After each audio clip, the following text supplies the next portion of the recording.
कानपुर दक्षिण क्षेत्र में डीसीपी साउथ के कार्यालय में हैरान करने वाला मामला सामने आया, जिसे देखने, सुनने और जानने के बाद सबके होश बागता हो गए। ये कहानी है यूपी की मित्र पुलिस के एक सिपाही की, जिसने मानवता की सभी हदें पार कर दी।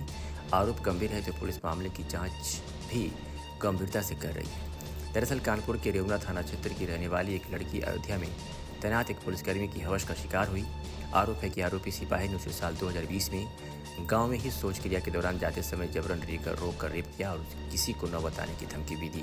साथ ही उसे शादी करने का आश्वासन भी दिया, लेकिन अब न तो शादी हो रही है, बल्कि शादी की बात करने पर आरोपी सिपाही ने पीड़िता के साथ रेप भी किया और फिर उसे सवेरे बुलाकर सांप से डसवा भी दिया, जिसके चलते पीड़िता 4 दिन तक अस्पताल के आईसीयू में भर्ती भी रही। रेवना थाना क्षेत्र की एक लड़की ने अयोध्या पुलिस में तैनात एक पुलिसकर्मी अनुज पर कई सारे गंभीर आरोप लगाए हैं। आरोप ये भी है कि अनुज ने साल 2020 में उसके साथ जबरन रेप किया, फिर उसे शादी का आश्वासन देकर चुप रहने को कहा, लेकिन इसी बीच पीड़िता गर्भवती हो गई। इसको गर्भपात कराने के लिए आरोपी ने उस पर दबाव बनाया और अपने दोस्त के घर ले जाकर गर्भपात करा दिया।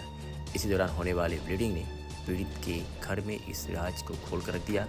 इसके बाद सामाजिक रूप से पंचायत बुलाई गई, लेकिन समझौता हुआ। पीड़िता से सामाजिक रूप से आरोपी ने शादी करने का वादा किया और एक मंदिर में जाकर शादी भी कर ली, लेकिन अपने साथ रखने को तैयार नहीं हुआ।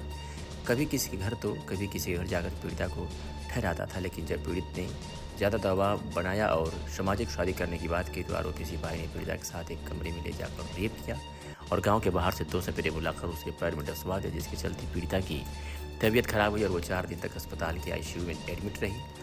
पीड़िता के मुताबिक अनुज अयोध्या में तैनात है और पुलिस में होने के चलते उसकी सुनवाई थाने में नहीं हो रही है, जिसके बाद वो डीसीपी साउथ के कार्यालय पहुंची।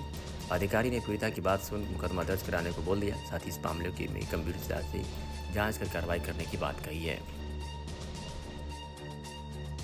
ऐसे ही अपने शहरों के तमाम छोटी और बड़ी खबरों को देखने के लिए 365 दिन खबर चैनल को सब्सक्राइब करें और बेल आइकन दबाना बिल्कुल ना भूलें।